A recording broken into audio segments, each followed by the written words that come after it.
Questions remain on whether Scott Morrison is going to commit Australia to net zero by 2050 in Glasgow later this year. Should he? Well, in short, no. Why do unelected bureaucrats and climate zealots get to dictate our policies? Have you heard of sovereignty at all? Take Europe right now. So many nations are banning fracking for environmental reasons while they're becoming dependent on Russia for energy. Earlier today, I spoke with Alex Epstein, author of The Moral Case for Fossil Fuels, to discuss all this and why fossil fuels are the morally correct energy resource for the world.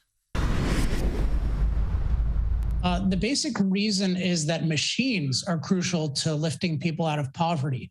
When human beings can't use machines to produce value and improve their lives, history shows and the modern world shows that they live a very impoverished existence. Nature, contrary to popular belief, is not a very friendly place. It's very deficient in terms of nourishment, and it's very dangerous. So we need to be very productive.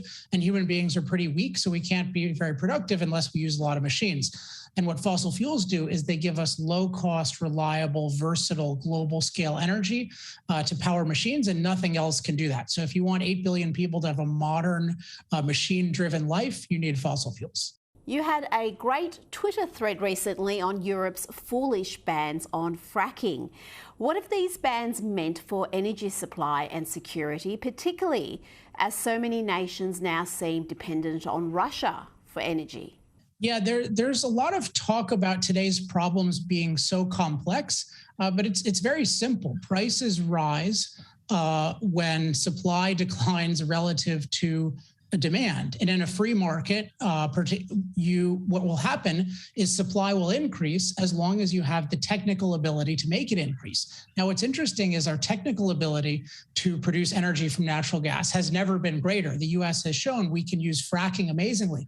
Yet if you look at the trajectory of European policy over the last 10 years, country after country has banned fracking. And what that does is it decreases supply on the global market, and it also decreases energy security of basically the entire EU. So when Germany does it, when France does it, the UK does it, the Netherlands does it, it's unbelievable how foolish this has been, because nothing has changed about the need for natural gas. In fact, that's gone up as more and more countries have favored these intermittent sources of energy like solar and wind that totally depend on the flexibility that only natural gas can provide to handle the ups and downs. And so they've just guaranteed that they're going to have less supply, and then it's going to come more from hostile places like Russia. Speaking of Russia, what do you make of the Biden administration's fracking ban on federal lands, yet waiving sanctions on Russian companies building Nord Stream?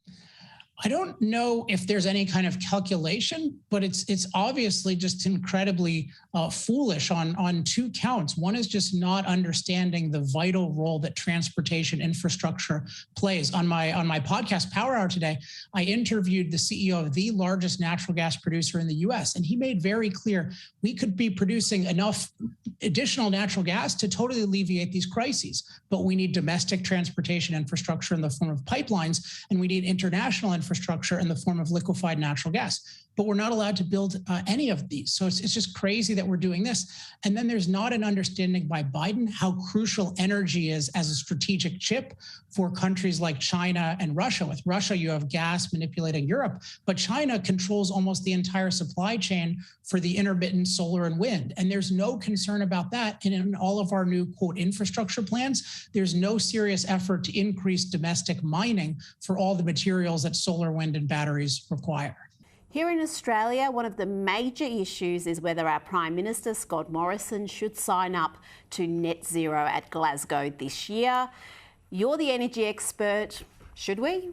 I mean, I think he has the opportunity to do something really heroic and just totally reject that whole framework and really pull out of the whole Paris Agreement. I've been encouraging African nations to do this. There is no way to replace what fossil fuels do for the people who are using energy, let alone the billions of people who need energy. So it would literally shorten billions of lives if you did it. And then China, India, and Russia will continue to increase fossil fuel use as they should for their strategic interests and even for the interests of their people, insofar as China and Russia are concerned about that. India, I think, is concerned about that. So it's a horrific policy, and this is the chance to be heroic and just reject the whole thing and say, let's totally flip this. Let's, instead of focusing on 1 degree of warming here or there, let's focus on empowering 8 billion people, including 3 billion people who use less electricity per person than the average American refrigerator. That, to me, is the crisis in the world: lack of energy, not fluctuations in temperature, which people with energy can deal with easily.